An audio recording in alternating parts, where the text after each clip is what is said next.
대구에서 교회를 중심으로 코로나19 확진자가 계속해서 나오고 있습니다. 자칫 지역 감염이 확산되진 않을까 방역당국이 바짝 긴장하고 있습니다.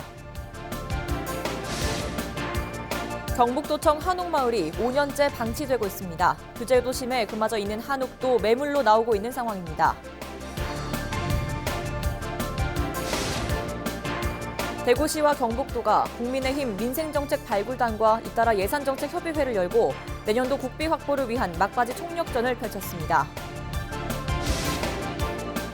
11월에 접어들면서 기온이 큰 폭으로 떨어졌습니다. 3일과 4일은 점점 더 추워져 아침 최저 기온이 영하권을 기록할 전망입니다.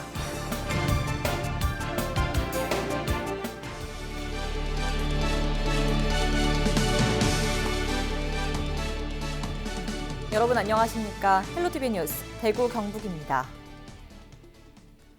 대구의 한 교회를 중심으로 코로나19 확진자가 계속해서 나오고 있습니다. 첫 확진자가 발생한 지 엿새 만에 교회 관련 확진자는 30명으로 늘었는데요.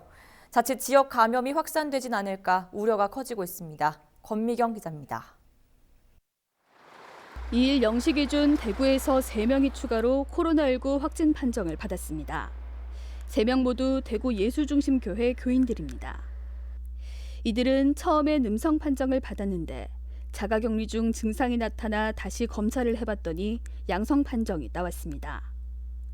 이로써 대구 예수중심교회 관련 환자는 엿새 사이 전국적으로 30명으로 늘었습니다.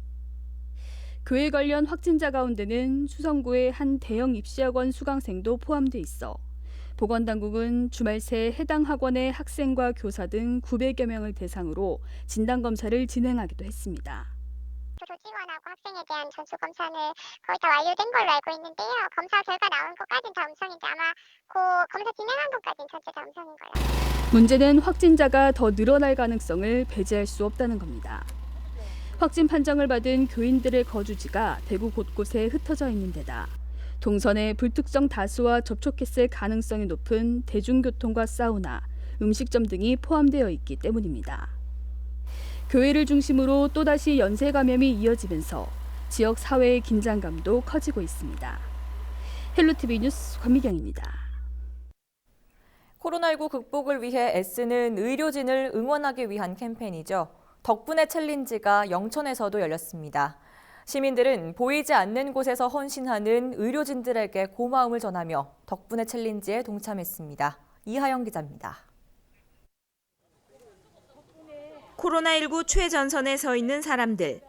따뜻한 차 한 잔으로 잠시나마 여유를 찾습니다. 시민들의 릴레이 응원에 다시 힘을 얻습니다. 지금 코로나로 인해서 온 국민들이 다 힘들어하는 시기고 물론 그로 인해서 의료진이나 다른 여러분들도 많이 힘들어하고 계시는데 이 어려운 시기도 시간이 좀 지나면 다 잘 해결될 거라고 생각하고 모두 힘을 모아서 우리가 정부의 방침이나 이런 거에 따라서 잘 극복할 수 있었으면 좋겠습니다. 보이지 않는 곳에서 헌신하는 의료진과 공직자들에게 감사한 마음을 전하는 캠페인 덕분에 챌린지가 지역에서도 잇따르고 있습니다. 영천 YMCA가 영남대 영천병원과 보건소, 소방서, 시청 등을 찾아 코로나19 극복을 위한 덕분에 챌린지를 실시했습니다. 코로나로 인해서 너무 긴 시간 모든 국민들이 힘들어 하시는데 그중에 특히 어려운 의료진, 보건의료진, 소방, 행정 공무원들을 잠시나 차 한 잔의 여유로서 위로와 격려를 드리기 위해서 시작하게 되었습니다. 시민들도 소중한 일상이 다시 돌아오기를 기원하며 덕분에 챌린지에 동참했습니다. 영천 YMCA는 이어 코로나19 여파로 어려움을 겪고 있는 소상공인들을 만나 응원과 격려를 이어갈 계획입니다. 헬로티비 뉴스 이하영입니다. 코로나19의 여파로 교실 속 거리 두기도 필요하다는 지적이 나오고 있는데요. 대구시 교육청은 과밀 학교의 학급당 인원을 조금씩 줄여나가기로 했습니다. 자세한 내용 대구시 교육청 학교 운영과 김명환 주무관과 이야기 나눠보겠습니다. 안녕하십니까? 네, 안녕하십니까? 네, 우리가 흔히 콩나물 교실이라고 하죠. 대구에 이런 과밀 학급들이 얼마나 됩니까? 네, 현재 학급당 평균 학생 수가 30명이 넘는 학교는 초등학교 11개교, 중학교 13개교가 있으며 수성구 및 달서구 지역의 일부 학교 밀집도가 높은 실정입니다. 그리고 고등학교는 특목고인 경북예고를 제외하면 학급당 평균 30명이 넘는 학교는 없습니다. 네, 학급당 학생 수는 예전부터 줄여야 한다는 이야기가 나왔는데요. 코로나19 상황 속에서 그 시기를 더 앞당겨야 한다는 목소리들도 나왔죠. 코로나19 상황에서 학생들에게 안전한 교육 환경을 제공하고 미래 교육의 질적 제고를 위해서는 학급당 인원 감축은 필요하다고 생각합니다.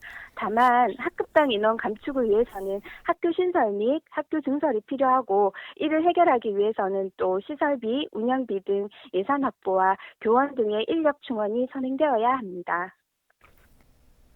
네, 현재로서는 당장 학교를 새로 지을 수는 없는 실정인데요. 단계적으로 해결해 나갈 수 있는 방법이 있을까요?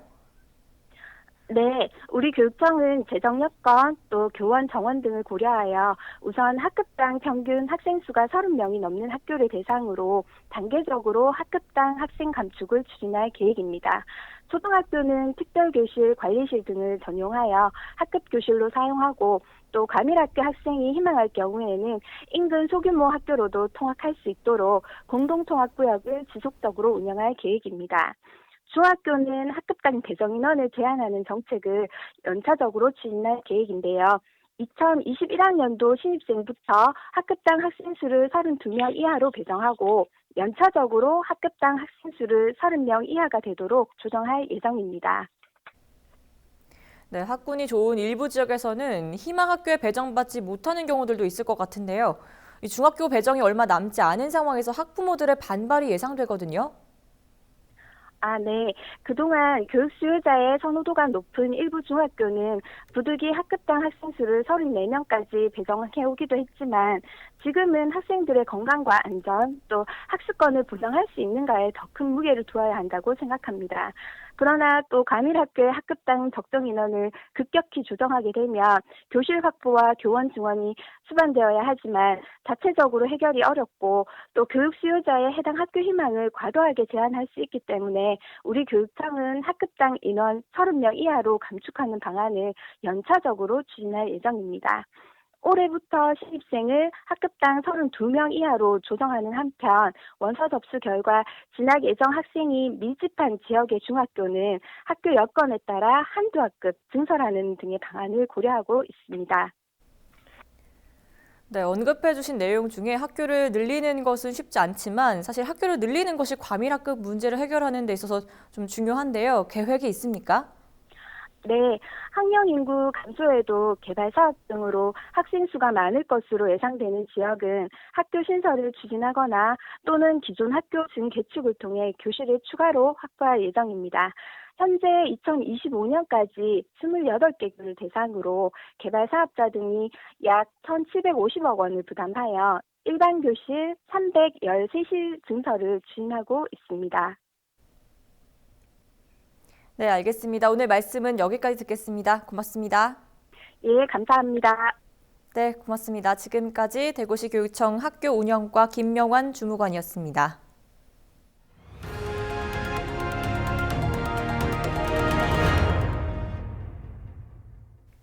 경상북도가 도청 이전과 함께 조성한 한옥마을이 5년째 방치되고 있습니다.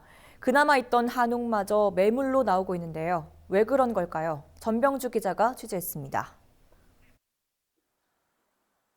경북도청 한옥마을입니다. 허허벌판에 한옥 5채만 덩그러니 지어져 있습니다. 땅 주인은 있는데 한옥을 짓지 않는 겁니다. 분양 조건대로라면 땅 주인은 분양 후 3년이 도래하는 지난해 9월까지 한옥을 지어야 했습니다. 하지만 경북개발공사가 지난해 환매 조건을 갑자기 없앴습니다.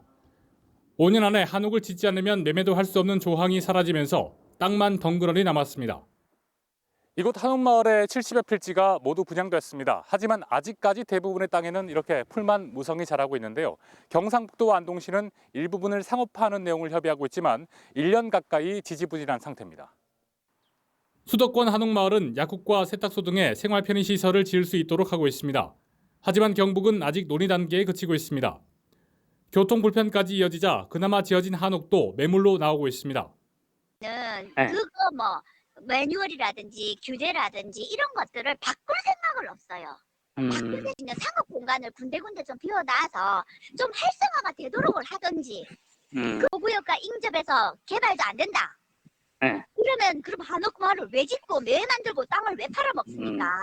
그렇네요. 턱없이 높은 신축 비용도 걸림돌이 되고 있습니다.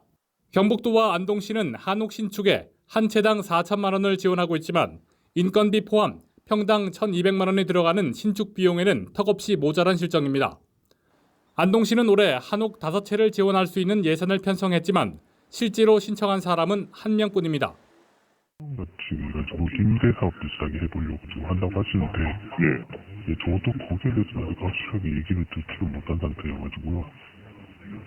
예전부터 뭐 하기는 했는데,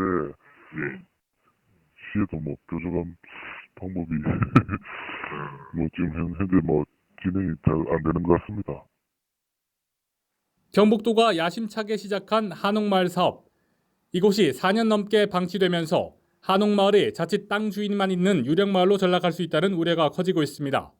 헬로티비 뉴스 전병주입니다. 대구시가 2일 예산정책협의회를 열고 국민의힘 민생정책 발굴단과 함께 내년도 국비 확보 방안을 논의했습니다. 권영진 대구시장과 대구시 주요 실국장, 주호영 원내대표를 포함한 국민의힘 소속 국회의원 13명은 대경권 감염병 전문병원 설립, 국립청소년 진로직업 체험수련원 건립 사업 등이 정부 예산에 반영되도록 함께 힘을 모으기로 약속했습니다. 또 막바지 예비 타당성 조사 중인 도시철도 X코선 건설과 지역민들의 수건인 대구 산업선 역사 추가 건설 사업 등도 심도 있게 살폈습니다. 날씨입니다. 4일까지 기온이 큰 폭으로 떨어지면서 춥겠습니다. 기상청은 북서쪽에서 들어온 찬 공기의 영향으로 3일에는 아침 최저 기온이 5도 이하로 낮겠고 4일에는 기온이 3, 4도 더 떨어져 경북 북부 내륙 지역은 영하권을 기록할 것으로 전망했습니다. 특히 3일과 4일 대부분 지역에는 서리 소식이 있어 가을철 수확 시기 농작물 피해 없도록 유의하시기 바랍니다. 대구 동구 효목 2동 도시재생 뉴딜 사업이 한층 속도를 내게 됐습니다. 동구는 지난달 말 마지막 잔여 부지였던 주차장 한 필지를 매입하면서 토지 보상 단계를 마무리했다고 밝혔습니다. 최대 난관을 해결한 동구는 이달 안에 마을공원과 지하주차장 건설에 들어가고 12월엔 소목골 경로당, 내년 1월엔 골목길 정비 등 사업 계획대로 진행합니다. 경북교육청이 태풍 피해를 입고도 학비 지원을 받지 못한 학생들을 위해 추가 지원 신청을 받습니다. 올해 발생한 태풍 바비, 마이삭, 하이선으로 경제적 피해를 입은 가정의 학생은 오는 4일까지 거주지 읍면동 주민센터에서 피해 사실 확인서를 발급받아 학교로 제출하면 됩니다. 앞서 지난 10월 경북교육청은 태풍 피해를 입은 고등학교 1학년 학생 34명에게 2학기 수업료와 학교 운영 지원비 1,500만 원을 지원한 바 있습니다. 경상북도는 새로운 노인 일자리로 코로나19 열 감지 모니터링 요원을 발굴하고 올 연말까지 63명을 채용합니다. 이들은 내년 1월부터 경주와 문경, 봉화 등 6개 시군 행정복지센터와 보건소에서 일하게 됩니다. 근무 조건은 하루 3시간씩 한 달에 60시간까지 근무할 수 있으며 보수는 기본급의 주휴수당까지 포함하면 71만 원 정도입니다. 이로써 공무원들의 불필요한 행정 손실을 막고 어르신들의 경제적 소득에도 도움이 될 것으로 보입니다. 경상북도가 지역을 대표하는 카페 100곳을 담은 경북 카페 여행지도 오늘은 어디 갈까를 발간했습니다. 발간된 지도에는 동해안권, 북부권, 중서부권, 대구 근교권 등 4개 권역별로 특색 있는 카페와 대표 메뉴, 또 주변 관광지 정보 등이 실려 있습니다. 변창훈 대구 한의대 총장이 대구 경북지역 대학교육협의회 19대 회장으로 선출됐습니다. 지역 22개 대학이 회원으로 참여하고 있는 대구 경북 대교협은 대학교의 학사와 재정, 시설 등 주요 관심사에 대해 협의 연구하는 등 대학 교육의 발전을 위해 상호 협력하고 있습니다. 변창훈 회장은 현재 한국대학교육협의회 병설 대학평가인증위원회 위원장과 한국사립대학 총장협의회 부회장을 맡고 있습니다.